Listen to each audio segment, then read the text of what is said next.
दोस्तों नमस्कार, my self Arshad Jamal. दोस्तों, आधुनिक औद्योगिक युग की सबसे प्रमुख मशीन भाप का इंजन नहीं बल्कि घड़ी है। बुरी खबर ये है कि समय उड़ता है, लेकिन अच्छी खबर ये है कि आप उसके पायलट हैं।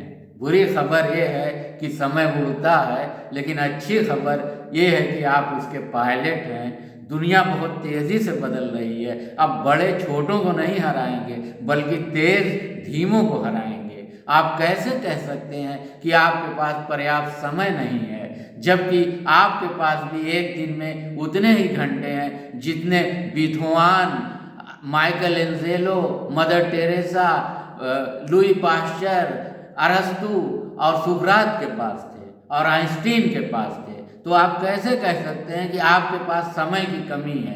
दोस्तों, समय को टाल मटोल करके नष्ट करने वाले कभी सफल नहीं हो सकते हैं, हमेशा असफल होते हैं।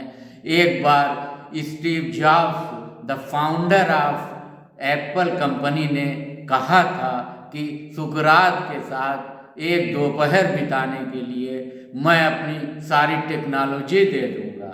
दोस्तों, अरस्तु बहुत कुरूप थे, लेकिन वो अपने साथ दर्पण लेकर चलते थे, हमेशा दर्पण लेकर चलते थे। और लोगों ने पूछा कि आप इतने कुरूप हैं, फिर भी आप अपने साथ दर्पण लेकर क्यों चलते हैं? तो अरस्तु मुस्कुराए और उन्होंने कहा कि मैं रह रह कर समय समय पर दर्पण में अपना चेहरा देख लेता हूँ, तो मुझे ये एहसास होता है कि मैं चेहरे से ईश्वर ने मुझे इतना कुरूप बनाया है, तो क्यों ना मैं अब इतने सुंदर कर्म करूं, इतने सुंदर कर्म करूं कि सारी दुनिया मुझे सदा सदा के लिए याद रखे। इस प्रकार का एटीट्यूड होता है, इस प्रकार का नज़रिया होता है, इस प्रकार की सोच होती है जो कि स्टीव जॉब्स में थी, अरस्तु में थी, सुकरात में थी, माइकल एंजेलो में थी, और दुनिया के तमाम बड़े बड़े लोगों में थी, शेक्सपियर में थी। शेक्सपियर का तो कहना ही यही था कि कोई भी चीज़ दुनिया में अच्छी या बुरी नहीं होती, हमारा नज़रिया ही उसे अच्छा या बुरा बना देता है। दोस्तों, हमेशा पॉजिटिव एटीट्यूड वाले ही दुनिया की जंग जीतते हैं। निगेटिव एटीट्यूड वालों का हाल क्या है, मैं आपको एक छोटी सी कहानी सुनाता हूँ। और कहानी नहीं, एक रियल घटना है। जब फुल्टन ने एक स्टीम बोट बनाई जो कि नदी में चलती थी, उसका आविष्कार किया और उसने हडसन नदी के सामने अपने इस आविष्कार का प्रदर्शन करने की घोषणा कर दी। सारा शहर हडसन नदी के किनारे इकट्ठा हो गया, बहुत बड़ी भीड़ जमा हो गई और भीड़ में कई लोग चिल्लाने लगे कि ये मोटर बोट कभी स्टार्ट ही नहीं होगी, ये मोटर बोट कभी स्टार्ट ही नहीं होगी। और मोटर बोट स्टार्ट हो गई जब, तो वही लोग चिल्लाने लगे कि ये अब कभी रुकेगी ही नहीं, ये अब कभी रुकेगी ही नहीं। जबकि मोटर बोट स्टार्ट भी हुई, मोटर बोट रुकी भी, और आज वही मोटर बोट का परिष्कृत रूप है जो हमारे सामने है, समंदर में किस प्रकार से चल रहा है। तो दोस्तों, निगेटिव एटीट्यूड वाले जो हैं वो हमेशा, वो तो चांद में भी दाग ही देखेंगे, चांद की चांदनी उनको समझ में नहीं आएगी, वो दाग ही दाग देखेंगे। निगेटिव एटीट्यूड वाले तो इस प्रकार के हैं, अगर आप सफल हो गए तो भी आपकी बुराई करेंगे, आपकी निंदा करेंगे, तो भी आपको जीने नहीं देंगे और आगे नहीं बढ़ने देंगे। यही कहेंगे कि बड़ा घमंडी हो गया है, बड़ा आदमी बन गया है। और निगेटिव एटीट्यूड वाले जब आप असफल हो जाएंगे तब भी आपको जीने नहीं देंगे। आलसी है, कुछ नहीं करता है, बैठकर रोटियां तोड़ रहा है, जो काम करता है उसमें असफल हो जाता है। इसलिए निगेटिव एटीट्यूड वालों की परवाह मत करिए, दुनिया की परवाह मत करिए, लोग क्या कहेंगे इसकी परवाह मत करिए। आप वो काम करिए जो काम आपको पसंद है, क्योंकि दोस्तों उसी काम में सफलता प्राप्त होती है जो काम व्यक्ति को पसंद होता है। क्योंकि जब काम आपको पसंद होगा तो वो काम आप उत्साह से करेंगे, उमंग से करेंगे, जोश से करेंगे, पैशन से करेंगे। और अगर काम नहीं पसंद होगा तो वो काम आप मजबूरी में करेंगे, विवशता में करेंगे और उस काम को धीरे धीरे आप छोड़ देंगे, क्योंकि उस काम में आपकी कुशलता घटती जाएगी। जितने भी सफल लोग हुए हैं, जिस भी क्षेत्र में हुए हैं, वो लोग को वो काम बहुत पसंद है।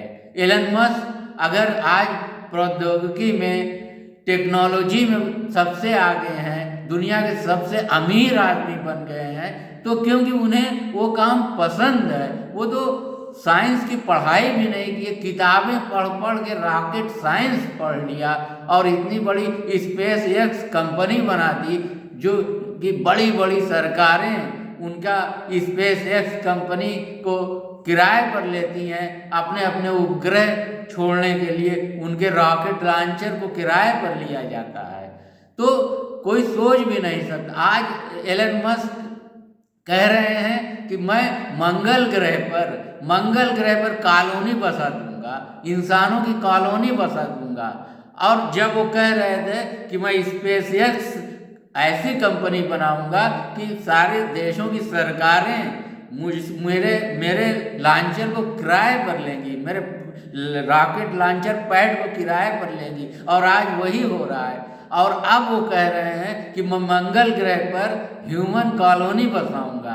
तब वो असंभव लगता था, अब ये लोगों को असंभव लगता है। लेकिन एलन मस्क ने हमेशा असंभव कार्य को ही संभव करके दिखाया, क्योंकि एटीट्यूड ऐसा जो सीमाओं को तोड़ दे, एटीट्यूड ऐसा जो बने बनाए परंपरागत नियमों को तोड़ दे, एटीट्यूड ऐसा जो अपने आप को झोंक दे काम में। 16 घंटे, अगर एप्पल कंपनी में जब वो काम करते थे, उनके एम्प्लॉय 14 घंटे काम करते थे, तो वो 16 घंटे काम करते थे, जान लगा देते थे, झोंक देते थे।